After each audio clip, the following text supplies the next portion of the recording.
Hello बच्चों।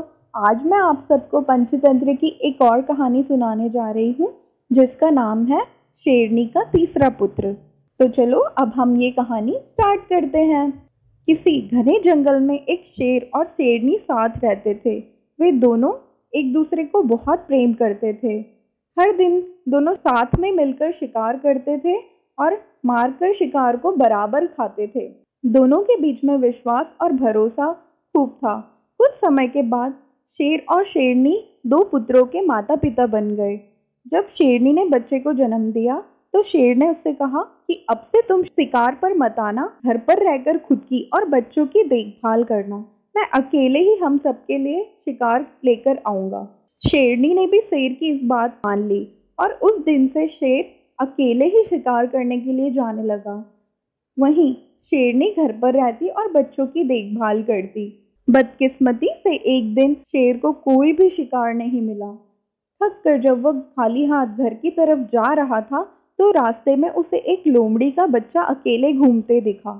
उसने सोचा आज उसके पास शेरनी और बच्चों के लिए कोई भोजन नहीं है तो वह इस लोमड़ी के बच्चों को ही अपना शिकार बनाएगा।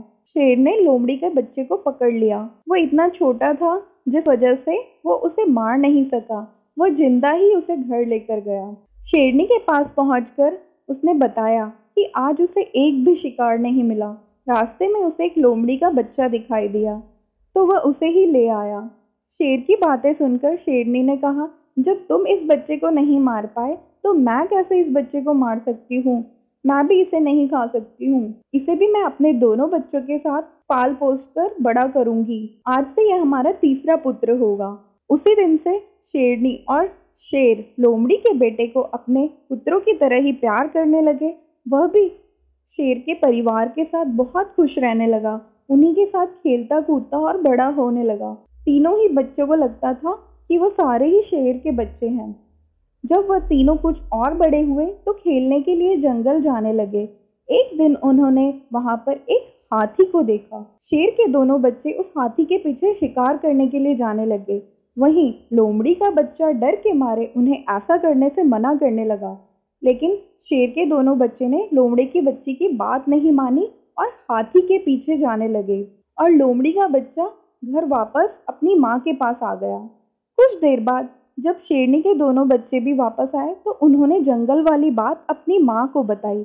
उन्होंने बताया कि वह हाथी के पीछे गए लेकिन उनका तीसरा भाई डरकर घर वापस आ गया। यह सुनकर लोमड़ी का बच्चा गुस्सा हो गया। उसने गुस्से से कहा कि तुम दोनों जो खुद को बहादुर बता रहे हो, मैं तुम दोनों को भी जमीन पर पटक कर गिरा सकता हूँ। लोमड़ी के बच्चे की बात सुनकर शेरनी ने उसे समझाया कि उसे अपने भाइयों से इस तरह से बात नहीं करनी चाहिए। उसके भाई झूठ नहीं बोल रहे बल्कि वो दोनों सच ही बता रहे हैं। शेरनी की बात भी बच्चे को अच्छी नहीं लगी। उसने गुस्से में कहा, तो क्या आपको भी लगता है मैं डरपोक हूँ और हाथी को देखकर डर गया था। लोमड़ी के बच्चे की इस बात को सुनकर शेरनी उसे अकेले में ले गई और उसने उसे लोमड़ी होने का सच बताया। हमने तुम्हें भी अपने दोनों बच्चे की तरह ही पाल कर बड़ा किया है। उन्हीं के साथ तुम्हारी भी परवरिश की है, लेकिन तुम लोमड़ी वंश के हो और अपने वंश के कारण ही तुम हाथी जैसे बड़े जानवर को देखकर डर गए और घर वापस भाग आए। वहीं तुम्हारे दोनों भाई शेर के वंश के हैं, जिस वजह से वह हाथी का शिकार करने के लिए उसके पीछे गए। शेरनी ने आगे कहा कि अभी तक तुम्हारे दोनों भाइयों को तुम्हारे लोमड़ी होने का पता नहीं है। जिस दिन उन्हें यह पता चल जाएगा वह तुम्हारा भी शिकार करके तुम्हें मार देंगे। इसलिए अच्छा होगा कि तुम यहाँ से जल्दी से चले जाओ और अपनी जान बचा लो। शेरनी से अपने बारे में सच सुनकर लोमड़ी का बच्चा डर गया और मौका मिलते ही वो रात को वहां से छिपकर भाग गया। तो इस कहानी से हमें सीख मिलती है कि कायर और डरपोक वंशज के लोग अगर बहादुर लोगों के बीच भी रहे तो वो बहादुर नहीं बन सकते हैं। उनकी आदतों में उनकी वंश की सोच और दक्षता की झलक बनी रह सकती है।